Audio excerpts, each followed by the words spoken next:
1 in 3. That's how many American men will face physical violence, sexual assault, or stalking by an intimate partner. 1 in 3 women worldwide will endure physical or sexual abuse, most often by someone they know. But domestic abuse isn't just bruises.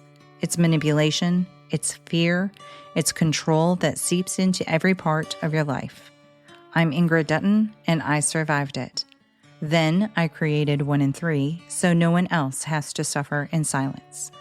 Each week, we break that silence together. Occasionally joined by survivors, loved ones, and experts, we talk about the pain, yes, but also about the healing, resilience, and the fight to reclaim your life. This podcast is more than awareness, it's a lifeline. And a reminder, you are seen, you are heard, you are never alone. Search for 1 in 3 wherever you get your podcasts, because every voice matters and every story deserves to be heard.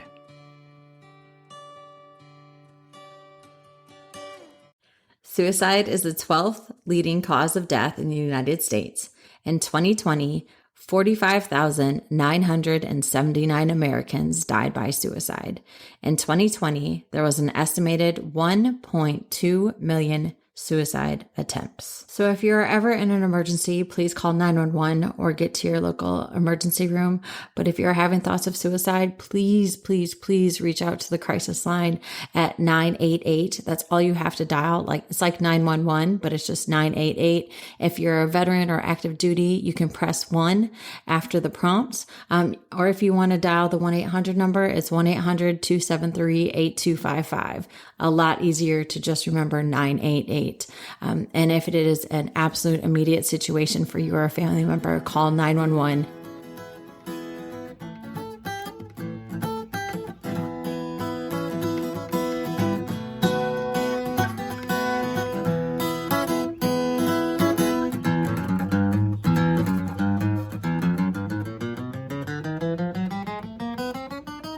Hi.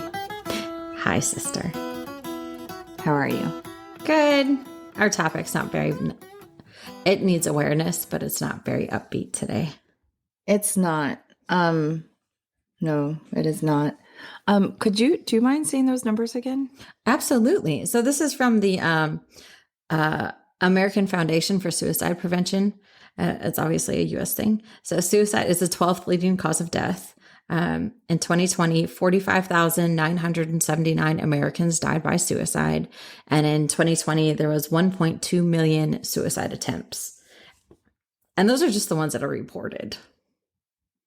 Right. And I guess that covers all age spans. It does. I actually have more facts if you want. I just wasn't going to include it all in the intro. Oh, okay. Oh, I'm Jessica. Oh, yeah. I have it written down that we need to do that. That's my sister, Ingrid. Yay. Yeah, that's my sister, Jessica. Yay. Hi. We're sisters. We have a podcast that you're listening to. It's called Another Situation. Right. And you today, love it.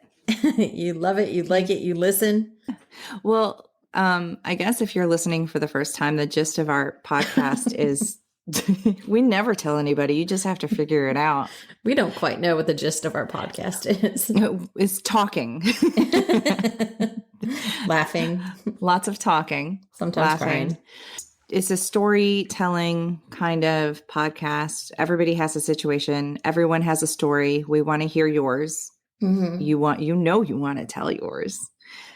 But it's all topics. Mm-hmm. And we kind of go by month, and for awareness months or days throughout the month.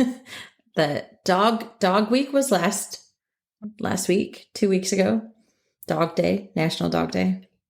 The reason she's saying that is because mine are, again, making noise in the background, even though they've been sleeping for the 2 hours leading up to this. They just want to be heard. They want to feel a part. And we want to hear you, people. Yes. Plus or minus your pets. Plus the pets. So, I took the collar off of the one that always makes noise, and the one that sleeps all the time. I left her collar on, and she's the one who's jingling, jingle. Yeah, she's the one who's patrolling the house right now. So, the reason we're talking about this is that Wait. Blah, blah. I just I wanted to talk about Ruh-roh. two things. I don't know why I wrote this down. I think this might have had to do with the ayahuasca episode way back. Jeez. I wrote down keep Austin weird was before Portland. Oh, because we talked about, yeah, it is. We talked about how mushrooms are are legal in Oregon, and there's the law was passed, but they're not quite legal yet. And so I said, "Stay weird, Portland," because Portland does say "stay weird," but Austin was the original. Yes, Okay, absolutely. that's what it was. All right, that makes sense. And our last episode, this actually really cracked me up. So in the intro, I say Tuskegee. And then when we begin the episode, you say, did you find out how it's pronounced? Is it Tuskegee or is it Tuskegee? And I said, it is definitely Tuskegee, Alabama. And then I proceed through the entirety of the podcast to say Tuskegee. Did you really? I did. I did not even catch that. Until we get to the end, when you're like, you said something like Tuskegee, and you said, oh, wait a second. Didn't you say it was Tuskegee at the beginning? And I said, yes, it's Tuskegee. And you said, okay. And then we go back to saying Tuskegee. I don't know why. I don't know why either. It irritated me so much. Tuskegee. Tuskegee. I'm so sorry, Tuskegee. I seriously contemplated trying to do a voiceover every time I said Tuskegee, but that would have been a lot. It would, it would have been like when you have one of those automated things, it would have been talking, oh, and then they did the Tuskegee syphilis study and blah, blah, blah, blah, blah, Tuskegee. I still got a huge kick over genre that you said. I'm using the terminology from this genre. What genre is that? I think we usually do this at the end, but I want to do it now. This is coming up. I'm guessing that's what you're about to talk about. No. Oh, well, silly me. I'm not. I got wrong so many times today. Your whole life. I got my upper body attire. I did too. Okay, so you need to take a picture. We'll post pictures of our upper body attire. Well, I got two of them. I got a hoodie and I got a t-shirt. Are you taking pictures of each? I guess I can. I got my husband a t-shirt too. So we'll post those on our Instagram and Facebook. But again, what did I call it? Was it upper body gear? No, I'm pretty sure you said attire. Upper body attire. So I got like a t-shirt and a tank top. Okay. And you got a sweatshirt? A hoodie and a t-shirt. Okay. And it was to support Hetty from, episode. Glioblastoma. Iron Sharpens Iron was the name of the episode. I'm looking quick to see what the number was. 26. Ooh, you were so close. Episode number 24, Iron Sharpens Iron, Hetty's glioblastoma situation. So they had a fundraiser, the CrossFit gym that she works out at had a fundraiser where they were selling upper body attire. And Jessica and I purchased some. So we will go ahead and post pictures of that on our social media. Cool. They are. I really like them. Mm-hmm. I do too. But they are 100% cotton. So make sure you don't shrink it. Yeah. Right. Well, so in timing with that, Hetty actually just put an update on her social media. And she mentioned that she had her first MRI since her most recent surgery. And then she had one round of chemo. And the visible tumor was removed. There was a white spot they were concerned about, but they think that that is actually dying cancer cells, which is really good. Mm-hmm. She is still battling the paralysis on her left side Mm-hmm. of her body, but she began taking steps without her brace, Mm-hmm. and she got rid of her cane and her wheelchair completely. And she's just, again, she's just so inspirational and so amazing. She was talking about how fatigued she gets because she's trying to do these brain exercises plus the physical. I love that at the end of it, she said, I'm building strength, left hamstring, quad strength. My therapist had me working on ankle strength as well. I'll be walking and running in no time. Mm-hmm.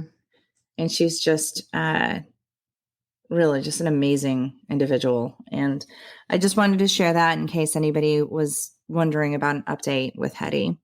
So now that we had a happy, uplifting update. Let me bring you back down.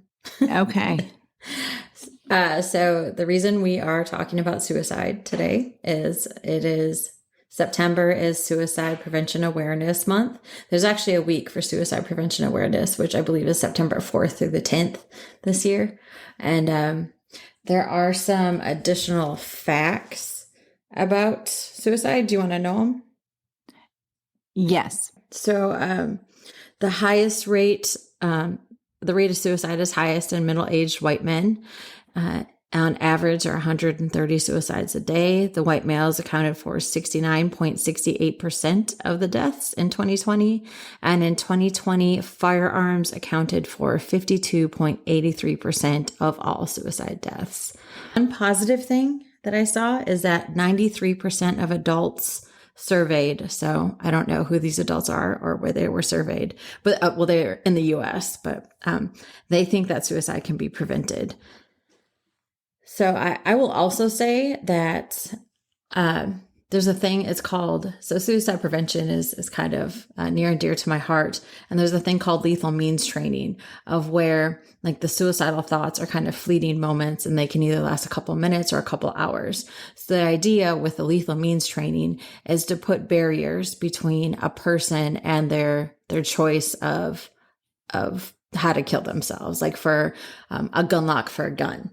You know, something that they actually would have to take time to get the key, to unlock the gun, then to load the gun. And so while they're doing all these steps, hopefully some rationality can come in and they can realize that that is not their only way out and that there could be a glimmer of hope, or give them a chance to reach out to somebody or give someone a chance to reach out to them. So just to put time and space in between that opportunity of how they would choose to kill themselves. So there's a lot of trainings out there. If you're ever interested in what to do when you come across someone who has suicidal thoughts, it's pretty second nature to my field. I mean, you as a nurse practitioner, like I can imagine that you probably come across it as well. Yes, not nearly as much. The basic training, kind of what to do. But I was going to say, if somebody wanted to try, like, are there certain professions that somebody could reach out to that would maybe have some training in suicide or suicidal ideations? Absolutely. So the program that I got the statistics from is the American Foundation for Suicide Prevention. They offer a lot of trainings. They have a lot of events. And I believe they are the ones that do the Out of the Darkness walks, all across the nation. And they don't necessarily all happen in September. There's one in April I saw, but so if you want to get involved or if you want to get training, you can go to the American Foundation for Suicide Prevention and find out what's going on in your area. You can join your local chapter. I know that most hospitals have some sort of suicide prevention training for their staff, and that the place where I work, we will happily go into the community and give, we call it SAVE training, and give that training to providers, civilians, anybody who wants to listen. Yeah. Could you talk about the Out of the Darkness walk? Well, I mean, I could. It's just like, it's one of those. Well, what is it? Like, what is it for? What does it mean? I mean, it's to bring awareness to suicide. It's to bring suicide awareness, prevention, and actually awareness to suicide. The walks are for those affected by suicide and those who support them, to raise awareness, to fundraise, and to send the message that suicide is preventable and no one is alone. Okay. Yeah. I truly don't know how it started. So is it like an actual foundation, or is it just the American Foundation for Suicide Prevention is the one that does the walks? Like, they are. Okay, so the walk is called Out of the Darkness. Yeah. So it's like by the Suicide Foundation. Right. Like how the American Cancer Society does the Relay for Life. Right. Right. Okay. So this is similar. They do the Out of the Darkness. Got it. Okay. So it's actually kind of crazy. This isn't the situation that I was going to talk about, but when I was logging on to get to my link to our podcast to join our video, whatever, there was a what's that called? Clickbait. There was a clickbait, and it was there was 4 people in North Dakota who died in a field, and they believe it was a murder suicide. It was 3 men. 3 of them had the last name, and the owner of the land had a different last name, but they still thought that they were all related. And they were the other 3 men who didn't own the land were there working, harvesting the wheat. And all 3 men had a gunshot wound to them somewhere. I didn't actually look at the details. And then the gun was found next to one of them. The owner? No, it didn't specify. It didn't specify who it was. So there were 4 men who were killed. There are 4 men who were killed. One was the owner, and then the other 3 had the same last name. So I kind of assumed it might have been like dad, son, and either another son or maybe a brother or something, uncle, something like that. Okay. So, and this was in small town North Dakota.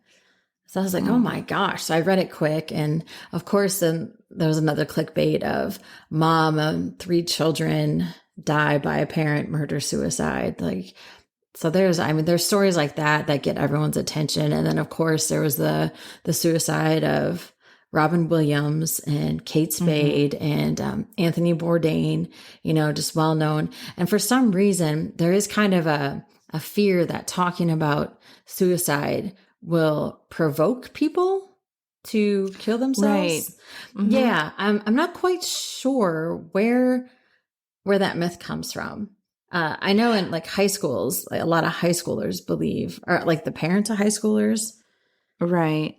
I feel like if you talk about it, then one, for those who are in a place where they feel that suicide is an option, to know that there is help out there, or that there are other people feeling the same way that can get help. I think that's helpful. I also think it's important for those family and friends that are left behind to also know that it's not them. Mm-hmm. Right. Exactly.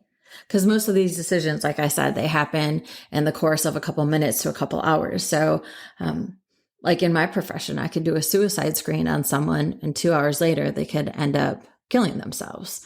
I mean, then is it, should I have known better? Like, of course, as a provider, I'm going to worry and think like I missed something. What did I do? Like there was something there, but there really isn't. It comes down to that person, that choice, and like how lost they feel in that moment, I saw a reel, I think it was a TikTok, where it was a young woman smiling and dancing to music.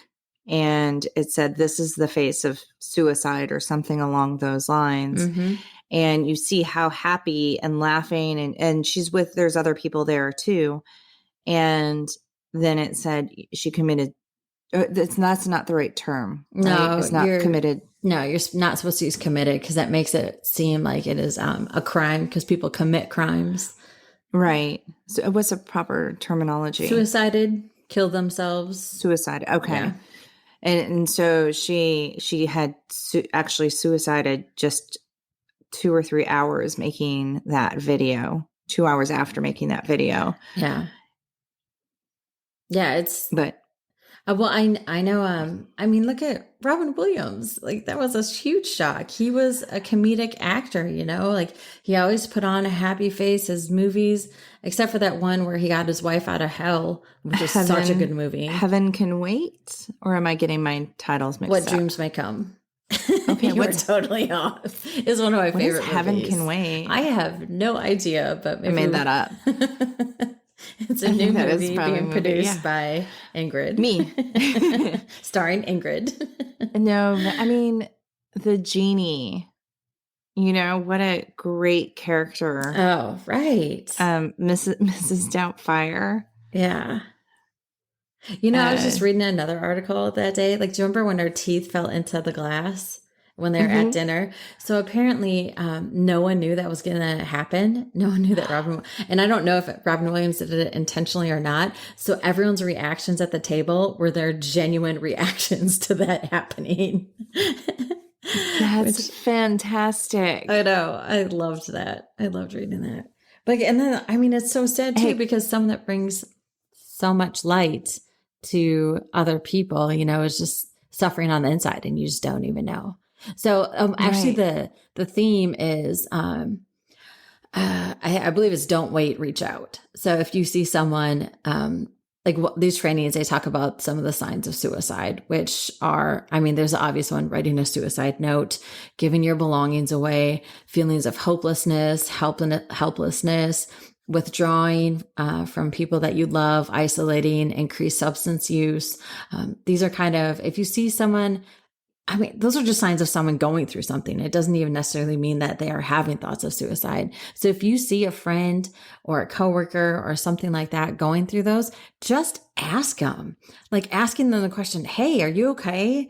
And if they start telling you, just listen. You don't have to talk. You don't have to have the answers. Just listen. And if they say, you know, I've had thoughts about suicide. I've had thoughts about killing myself, you know, and I've held my gun in my hand and thought about doing it. Then be like, okay, all right. Well, do you want to talk to a professional? Do you want to keep talking to me? And then just know 988. That's all you need to know. 988. And that will connect you to a professional to 24/7, 365. I think some people get concerned with overstepping. So, you know, thinking, okay, my coworker is just having a bad day and is just venting. And yet it sounds severe, but if I went ahead and I called that number, that's going to ruin our professional relationship because, you know, it wasn't that big of a deal. I think that may be a concern that prevents maybe someone from actually making a call. Well, what helps is that if you're a third party calling in about another person, and I don't work for 988, I just want to make that clear. So if I'm giving, this is the information that I know is certain. So if a third party person calls and says, like, say I called 988 and I was like, I'm really worried about my sister. I was like, this is her phone number. I don't want you to, I want to be anonymous. And they'll be like, okay. And they'll give you a call. And they'll give you a call and they'll give you a call until they reach you. And then if there is a need for meaning me, you, like yes, your sister, yes, not the person. Yeah. And then if they can't reach you, most likely they'll call me back and be like, do you think she's at imminent risk? You know, like, do you think she's literally sitting there about to kill herself? And then they will initiate a welfare check to make sure you're okay. But, and then also as you can always call anonymously as the caller yourself. So, like I could call and be like, I don't want to give you my name. I don't want to give my phone number. Obviously they can have my phone number because in case they need to send emergency services. But I was like, I don't want to tell you my name. And then they will completely respect that and will, in their little, whatever they use, it'll say anonymous. Like they won't include your name. You mean if you are the person contemplating suicide? Mm-hmm. Yeah. So if I call 988 right now and I'm like, hey, I'm thinking about killing myself. And then they're like, well, what's your name? I don't want to give you my name. Okay. All right. Then let's just talk. Okay. Yeah. So you have the option of, and it doesn't even have to be for suicidal thoughts. Like it can just be you're in crisis. It is 100% a crisis line. Like, hey, my dog ran away. I can't find it. Like I'm so upset, and they don't want to burden their friends or their family with it. Like use it. Like that's what the resource is for. And so it kind of takes that stress level down and kind of makes them feel less alone. So hopefully they don't get to that point of, those suicidal thoughts. I'm doing the hand motions now. No one can see me. You are. That suicide happens when you talk. Well, I am huge advocate for suicide prevention. So you mentioned welfare checks. So if you call and you ask, okay, first of all, is 988 the only way you could call and have a welfare check on someone? Not at all. You can call the police department, wherever that jurisdiction, like the city, the county, whoever. Like, hey, I have concerns about, Joe Blow in Boston, Massachusetts. So you don't have to be in the same city, same state. They can be across the country. Exactly. And you can call. Same with 988. Is that the same thing? If you call 988 and you say, hey, my sister out in Texas, I need somebody to do a well-being check. Will they do that? They will use their resources available to try to find my location. Okay. Yeah. And so it's not a guarantee that they'll be able to track me down. But if I say this is where she lives. Oh yeah. They'll call the local police department. Okay. Yeah. And so police, they're the ones who do the welfare check? They are. Mm-hmm. Which can scare some people. And like I've had conversations with family members about, hey, would you want to do a welfare check on, your brother? And they'll be like, no, I know he has guns and I don't want the police to shoot him because I know he's unstable right now. And so there are it's a really difficult decision to make. And here in Texas, we also have, this is not the technical term for it, but they're called mental health warrants, which are kind of like, welfare checks, but it's like we tell the police hey, this person is suicidal. And as soon as the police locate them, they take them in. Like they don't even do the assessment. They take them in. Okay.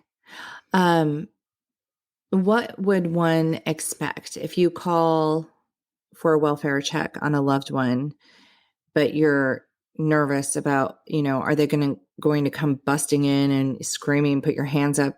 Like, what do they typically do if they're doing a welfare check? They knock on the door. And if you don't answer, they leave.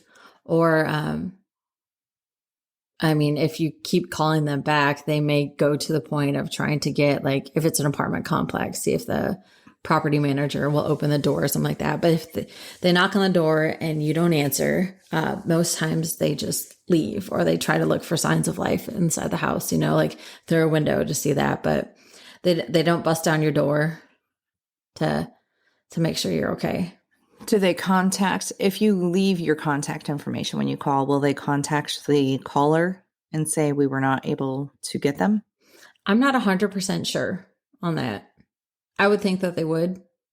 But I am. I guess if you specifically request, could you please call me back and let me know? Mm-hmm. Yeah, maybe. Okay. Yeah, sorry, I feel like I overtook your stuff. Do you have things to say? You're fine. No, I have a story to tell. But you ask away. I not that I enjoy talking about this, but I love sharing information about this because people need to know. Do you have statistics on, I know you mentioned 2020, and I guess it's only 2022. Do they have anything from, what the statistics were pre-COVID versus during COVID or post-COVID? I'm sure there are. I have not looked them up. I know in the area that I live in, suicide rates actually kind of went down. And there's actually nationwide, or maybe it was the state of New York. I might be misquoting. It was either the state of, I can't remember where the study came from. It was either the state of New York or it was nationwide. I want to say it was the state of New York. They found, it was definitely New York. So leading up to 9/11, so September 10th, there was a regular amount of suicides. September 11th, suicides dropped to like 10% of what they were the day before on 9/10.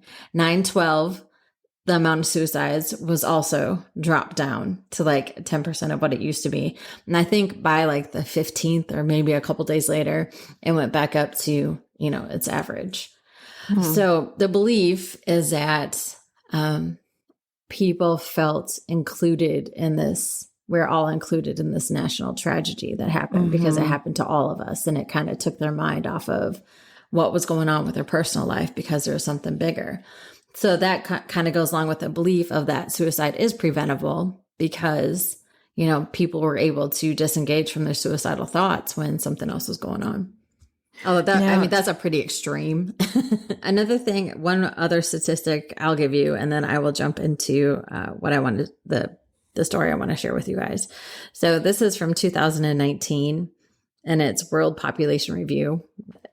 No idea what the website was. I just Googled who has the most suicides and this is what came up. So, all right. So these are the countries, the top 10 countries that have the highest suicide rates. And these are number of suicides per 100,000 people. I don't even know what this country is. Lesotho has 72.4. Guyana. Whoa. Yeah. Right. I mean, well, that comes down to being like 0.07, which is still, it's too many people. A day. Yeah. It's just it doesn't say what a day, just per 100,000. Guyana is 40. Eswatini, 29. I don't know. South Korea is 28.6.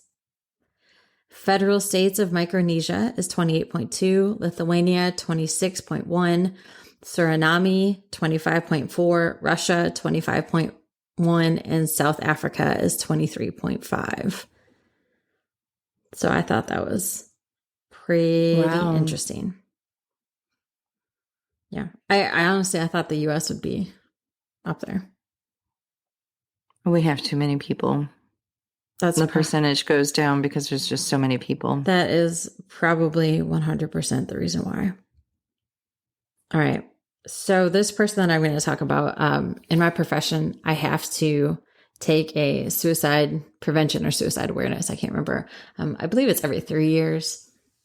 It might be every 6. It varies by your license, whatever state you're licensed in. So anyways, the suicide awareness or prevention training I went to, it was required to be 8 hours long. And they showed us this video of this guy over in California. And it was such a powerful video. I think this was almost 8 years ago. No, that was a lie.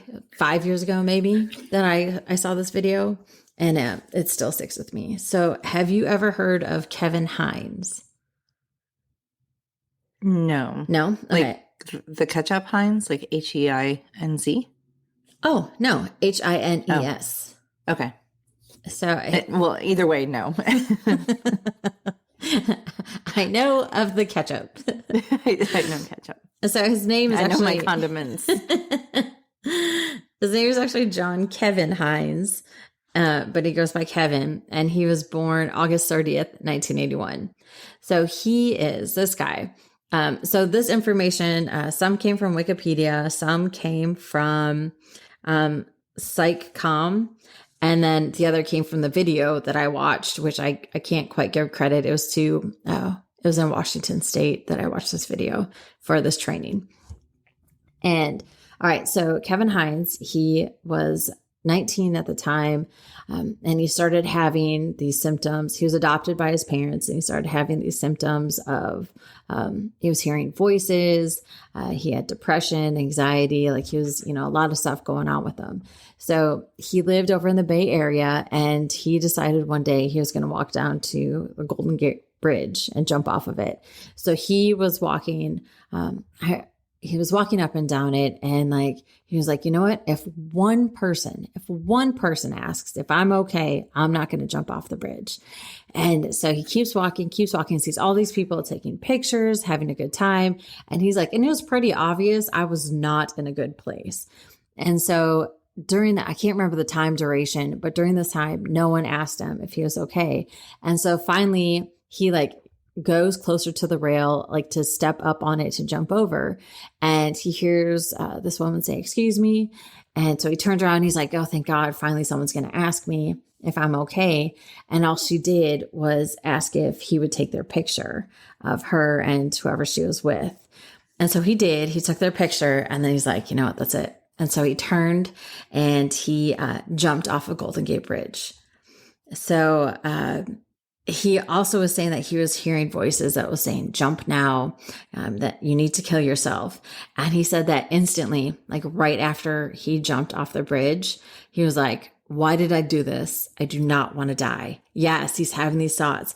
And so he fell 240 feet in 4 seconds.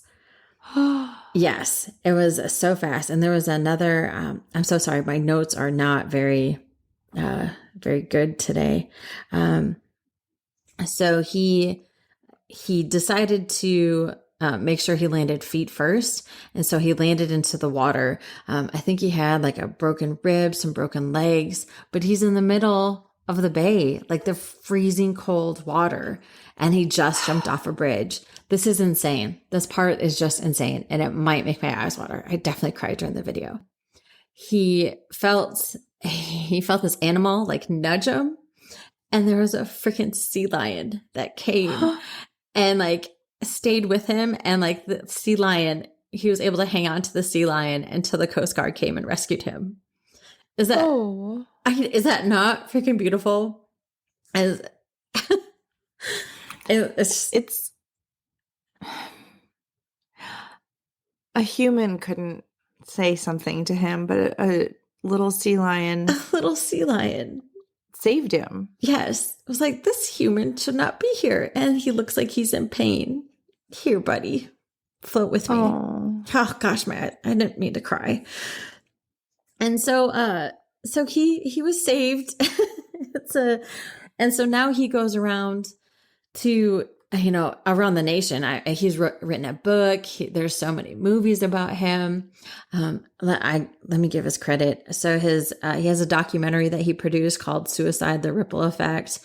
He has a memoir that's called Cracked, Not Broken, Surviving and Thriving After a Suicide Attempt. He's on Twitter, and he said that his goal is to try to instill hope in at least one individual. And so he just goes around and is, I guess you could call him a motivational speaker, but I think it's more than that. Like it's someone that survived. Oh, and the statistics for surviving off the Golden Gate Bridge is ridiculous. Let me give you that. I think 24 people survived. Oh, wait. Whoa. So the free fall, he would reach 75 miles an hour upon the impact. So can you imagine going 75 miles an hour with your body and then you hit the water? Oh, no. I know. So, where did it go? I'm so sorry. Since the Golden Gate Bridge was built in 1937, more than 1,700 people are estimated to have jumped off of it, and only 25 have survived. And so that's oh my gosh. Yeah. So the average survival rate of bridge deaths is 15%, and only 4% of people who jump from the Golden Gate survive.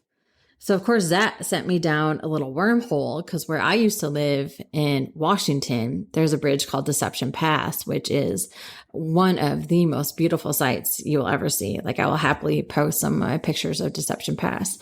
However, Deception Pass is also a well-known place for suicide. And I think the last ones, I know there was quite a few when I lived up there. I think the last ones that I'm aware of were in 2021, and there was 2 in July that happened. And then, so because of all the suicide attempts off of Deception Pass, the local community, they put a telephone up at the bridge that connects directly to 911. And then they've also talked about putting like safety nets on the side of the bridge. But people, I don't know who the people are, like the Bureau of Tourism or whoever it is, don't want to put the safety nets up because it'll block the view from Deception Pass. Like you were on that bridge. Like you saw how beautiful it was. Yes. And you also know It is how very beautiful. easy it would be to jump off of it. Mm-hmm. So same with Golden Gate Bridge. Another thing that Kevin Hines is a big advocate for is putting safety nets on Golden Gate Bridge to stop people. Right. Because like how we talked about the lethal means, if you put something and make something just a little bit harder, you give people a chance to intervene, or you give that person acting out a chance to think of, maybe I shouldn't do this. Mm-hmm. I just Googled quick where somebody could watch the Ripple Effect, and it looks like it's on Amazon Prime. I can't find anywhere else, but you can get it on Amazon Prime. It's definitely a story worth listening to. He's a very amazing storyteller, and it's from his point of view, which is it's just really, really, really powerful. Really powerful. It really makes me sad that not a single person said something. Yes, that made me sad too. Get off your phones, guys. Well, then, like, I don't even know if they were on their phones. Like, I think they were just like in the moment of, I see this person, and like almost like the bystander effect. Like, there's so many of us around, like that. Somebody else will say something. Yeah. I don't know. Or maybe it's just our unwillingness to get involved in someone else's business, kind of like how you were talking about earlier, you know, like with our coworker example. But how hard is it to just be like, hey, you good? But I don't know. Would you do that to a stranger that you saw? Yeah. 100% I would. I think what a problem could be is if your head is not up, if you're not looking at people. And we live in such a fast-paced life now. And we have, all these luxuries to try to make life easier, but then I think it just makes us busier. So maybe it's not your phone. Maybe, you have armfuls of groceries or something. But I think that life does move so fast that a lot of times people don't see other people. You can walk past, you might look at them, but your mind is thinking of something else. You don't actually really see them. Right. We need to see each other better. I agree. And not be afraid of saying, hey, you okay? Do you need something? Need some help? I've done that. I mean, I don't know that I've actually stopped somebody from attempting suicide, but I will say like, hey, are you good? And usually I don't think I've ever gotten like a mind your own business kind of a response. It might be like a chuckle, like, oh yeah, I'm good. Sorry. I'm, whatever. Don't be afraid to ask people, because now you know the answer to anything. If you're standing there with that person, just call 988. If you're at a loss, just listen. You don't have to know everything. God knows you don't know everything about their life. There's no way. So. Right. Well, and it could be something simple like this. Maybe a person's thinking, if somebody just looks at me or smiles or says, how are you? Acknowledges my existence. Yeah. Well, I remember what I was going to say. So to go along with, you don't know if you've ever stopped someone from killing themselves.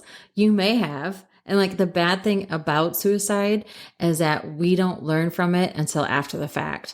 So I know where I work, we do these things called behavioral health autopsies to see if the person was engaged with mental health, to see like anything, any kind of correlation, location, like if we could, pinpoint an area of where we should go try to get more suicide prevention awareness out there, but you don't know it until after the fact.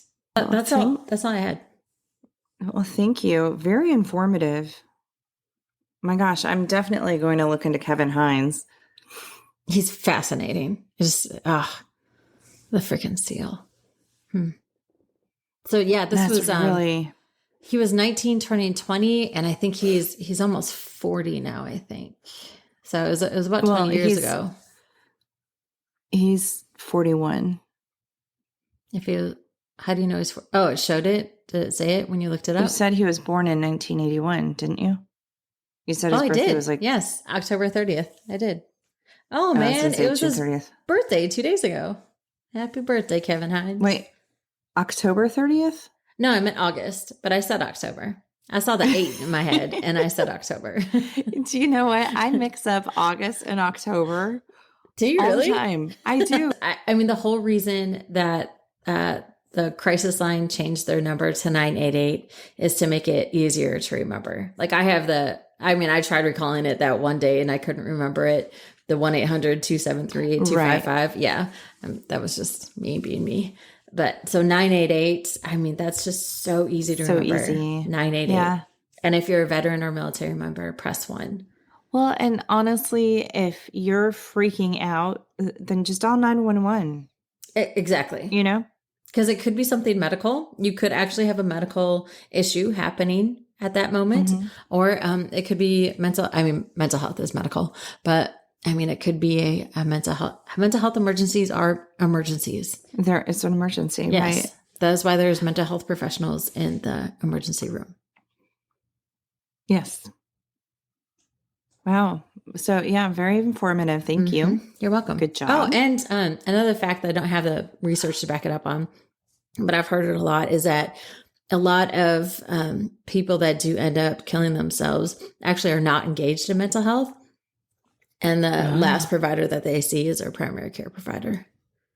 And you guys, mental health, like seeing a talking to somebody, a therapist, a counselor, is not a big deal. No, and it's so good for everybody to do it. You don't have actually to be... started up again today.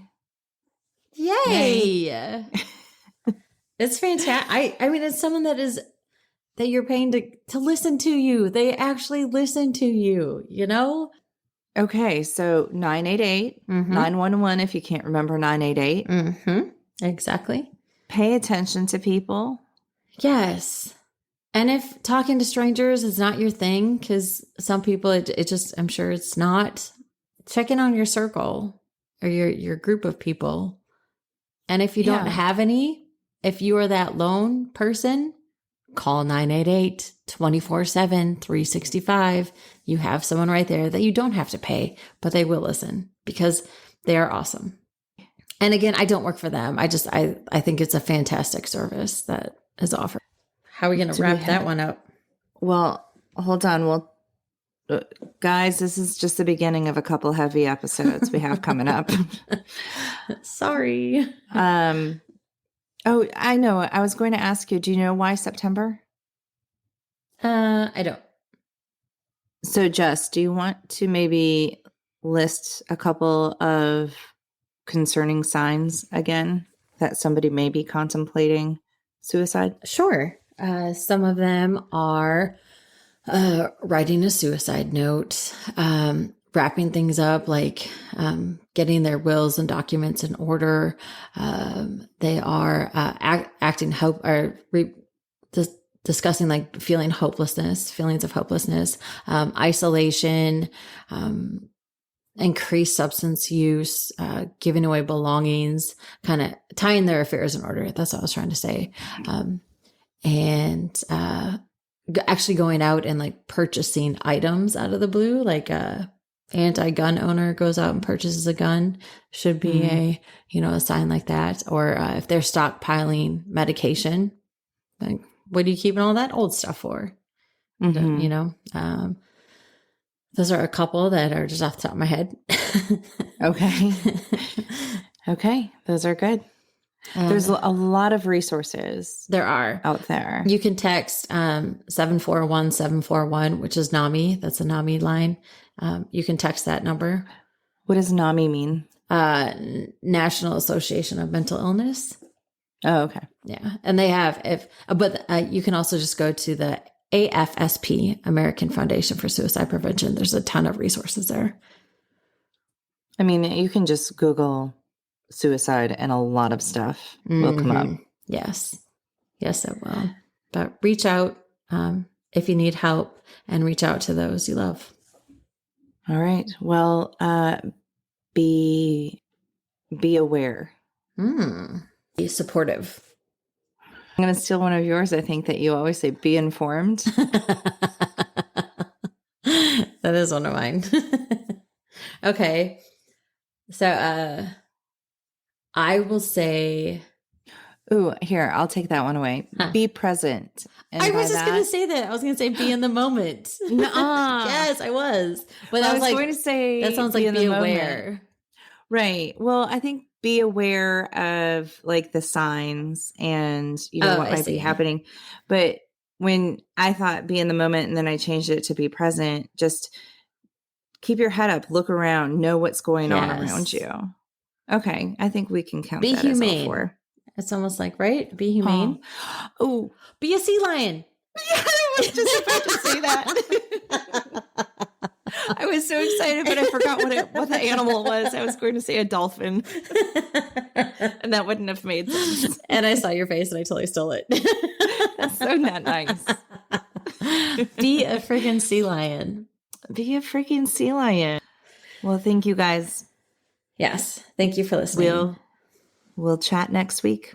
See you then. Bye. Bye.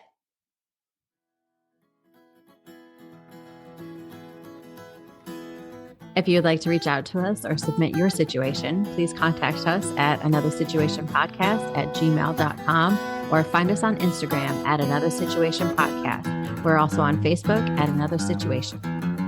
Another Situation is produced and edited by Point 5 Pinoy. Music is written and performed by Tim Crow.